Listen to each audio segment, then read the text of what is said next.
Hello and welcome back to my channel. I'm Savannah J. Goins, author of The Gwythinian. And what writer out there doesn't wish they were a little bit healthier? I am totally with you.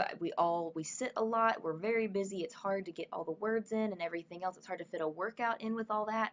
And sometimes it's just, more than you have hours for in the day. So I'm going to just share a little bit with you real quick about beating writer's butt, which is a Instagram photo challenge event that's going on just this week, starting today, Monday the 25th, and going on through March the 3rd. And it's just going to be a real quick and easy photo challenge to help writers get to know each other more on Instagram, and especially to help writers find accountability partners for the specific health things they want to focus on, because it's hard enough to focus on writing while you're also working and taking care of your kids and everything else you have to do. And sometimes, becoming massively healthier is just more than you can handle at one time. So this is just focused on making small changes to help you get a little bit healthier in your day-to-day life without, having drastic changes in your schedule. All right, so here is the image. So this is the 1 week challenge right here. You can see on the 25th, writers need snacks. So this is just talking about a healthy snack. What's a change in snack you could do just to help you be a little bit healthier? So I love to go for a full bag of buttery popcorn, or for potato chips, or some like really chocolatey pastry, really unhealthy things. And I'm not saying you need to stop having those all the time, but if you're having those, every night when you're writing, maybe you could try to every other night have something healthier instead. Maybe have some grapes, have some other fruit, even some veggies, something that'll just be a little bit healthier for you, as you need something to munch on. If you pick something that's a little bit healthier, even just every other day, that could potentially make a big difference, and you could eventually wean yourself off of those unhealthy things and get more and more toward the healthy things. But for now, just replacing the unhealthy things with something a little bit healthier would be not a bad idea.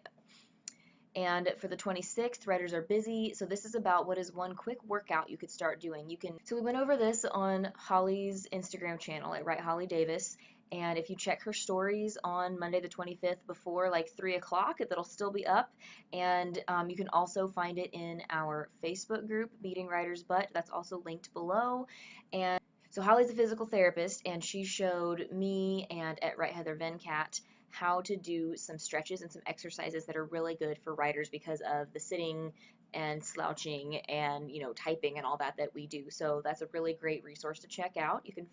And the 27th is going to be on mental health. What's something you can do to help with your mental health?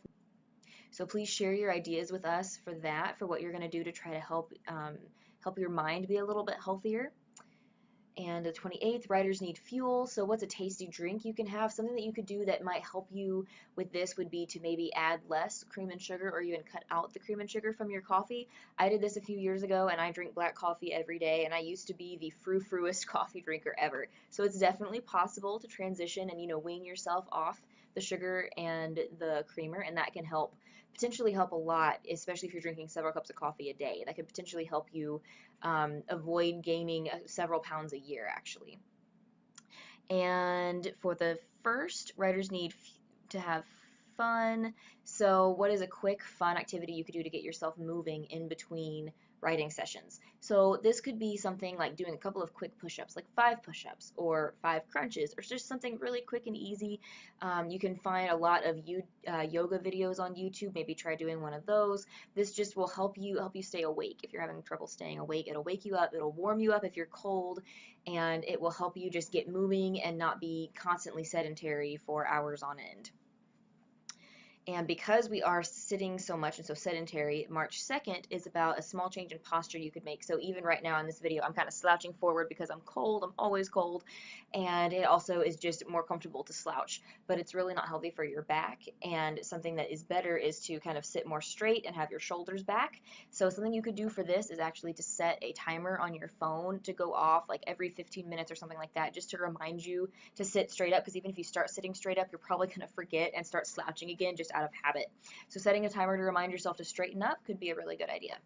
And the last day is about what is your favorite health book, or a book that you're going to read even if you haven't read one yet. So please share with us your health books. We'd love to see those. I want to read some more myself. One book that I especially want to read that's on my TBR is The Healthy Writer by J.F. Penn. She wrote this, she co-wrote this with a doctor, and it's actually health specifically for writers. This is going to help with posture, exercises, you know, our common problems are carpal tunnel and neck problems, things like that. This is going to just have some really helpful stuff, and also weight gain from sitting so much and being sedentary. So this is just really a great resource for writers specifically, and how we can make better small choices to help us be a lot healthier, even just in little easy ways. So if you head over to that Facebook group I mentioned, it's the Beating Writer's Butt Facebook group. It's only going to be open temporarily, just for this week, and it was open last week, so there's some people already in there, but there's a specific post on nutrition, one on sleep, one on non-exercise physical activity, one on exercise, and one on mental health. So if you pop over into that group, you can comment on one or multiple of those, whatever it is you want to focus on the most right now. If your biggest problem is nutrition, if your biggest problem is sleeping enough, getting enough exercise, mental health, whatever your, focus is, you can find other people with that same focus under one of those posts, and you guys can be accountability partners. So just like we need critique partners and, beta readers, people to help us be accountable in our writing life, we also need people to help us be accountable in our health. So head over to that Facebook group linked below and find somebody who has some of the same health goals you do, and you guys can start talking and remind each other to stick to your goals and help keep each other accountable.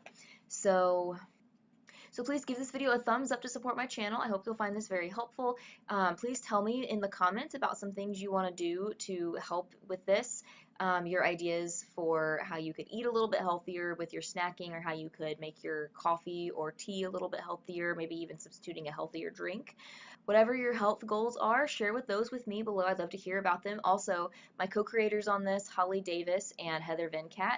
Check out Holly Davis's YouTube channel linked below, and you can find them both on Instagram at @WriteHollyDavis and at Heather Venkat, and that's VENKAT. And so go check them out. And that live might still be up on Instagram on Holly's stories with the exercises and stretches that she showed us. So go check that out. And please, if you want to see more writing related videos, tips for writing, tips for encouragement in the writing life, go ahead and hit subscribe to see more of my videos like that. And until next week, have fun making words happen, and I will see you guys next time.